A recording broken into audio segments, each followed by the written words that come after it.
128ನೇ ಜನ್ಮದಿನ. ಅವರು ಭಾಳ ಚಿಕ್ಕ ವಯಸ್ಸಿನಲ್ಲೇ ಕಾಲವಾದರು. ಅವರು ದೇಶದ ಬಗ್ಗೆ ಭಾಳ ಅಪಾರವಾದಂಥ ಗೌರವ, ದೇಶದ ಬಗ್ಗೆ ಅಭಿಮಾನ, ದೇಶಭಕ್ತಿಯನ್ನು ಇಟ್ಕೊಂಡಿದ್ದಂಥ ಒಬ್ಬ ಮಹಾನ್ ವ್ಯಕ್ತಿ. ಅವರು ICS ಪಾಸ್ ಮಾಡಿದರು. ICS ಅಧಿಕಾರಿ, ಈಗಿನ IAS ಅಂತ ಇದೆಯಲ್ಲ, ಅದಕ್ಕೆ ಸರಿಸಮಾನವಾದದ್ದು ಬ್ರಿಟಿಷ್ನವ್ರ ಕಾಲದಲ್ಲಿ ICS ಅಂತ ಇತ್ತು. ಆ ICS ಅನ್ನು ಪಾಸ್ ಮಾಡಿದರು. ಅವರು ಅದಕ್ಕೆ ತ್ಯಾಗ ಮಾಡಿ ದೇಶದ ಸ್ವಾತಂತ್ರ್ಯ ಹೋರಾಟದಲ್ಲಿ ಮುಳುಗಿದ್ರು, ತಮ್ಮನ್ನು ಅರ್ಪಿಸ್ಕೊಂಡು. ಮತ್ತು ಕಾಂಗ್ರೆಸ್ನ ಅಧ್ಯಕ್ಷರಾಗಿ ಕೂಡ ಕೆಲಸ ಮಾಡಿದರು. 2 ಸಾರಿ ಕಾಂಗ್ರೆಸ್ನ ಅಧ್ಯಕ್ಷರಾಗಿ ಕೂಡ ಕೆಲಸ ಮಾಡಿದರು. ಅವರಿಗೆ ಭಿನ್ನಾಭಿಪ್ರಾಯ ಏನಪ್ಪ ಅಂತಂದರೆ, ನಾವು ಅಹಿಂಸೆಯ ಮೂಲಕ, ಸತ್ಯದ ಮೂಲಕ ಮಹಾತ್ಮ ಗಾಂಧೀಜಿಯವರ ದಾರಿನಲ್ಲಿ ಸ್ವಾತಂತ್ರ್ಯವನ್ನು ಪಡ್ಕೊಳ್ತಕ್ಕಂಥದ್ದು ಭಾಳ ಕಷ್ಟ ಅಂತಕ್ಕಂಥದ್ದು ಅವರ ತಲೆಯಲ್ಲಿತ್ತು.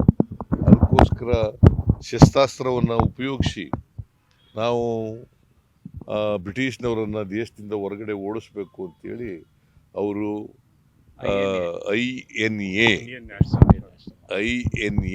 ಇಂಡಿಯನ್ ನ್ಯಾಷನಲ್ ಆರ್ಮಿ ಅನ್ನು ಸ್ಥಾಪನೆ ಮಾಡಿದರು.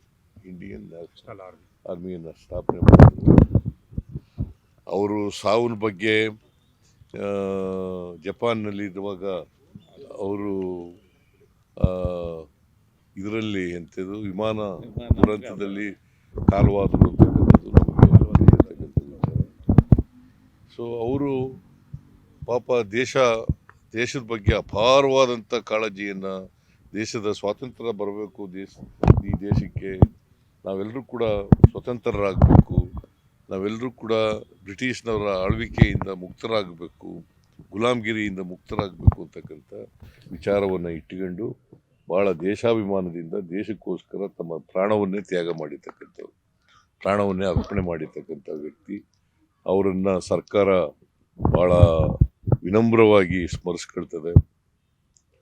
ಅವರು ಬಿಟ್ಟೋಗಿರ್ತಕ್ಕಂಥ ಆದರ್ಶಗಳನ್ನು ನಾವು ಜೀವನದಲ್ಲಿ ಅಳವಡಿಸ್ಕೊಳ್ತಕ್ಕಂಥ ಪ್ರಯತ್ನವನ್ನು ಮಾಡ್ತೇವೆ ಅಂತಕ್ಕಂಥ ಮಾತುಗಳನ್ನು ಹೇಳಿ ಅವರಿಗೆ ಸರ್ಕಾರದ ವತಿಯಿಂದ ಗೌರವವನ್ನು ಸಲ್ಲಿಸಿ ಪುಷ್ಪ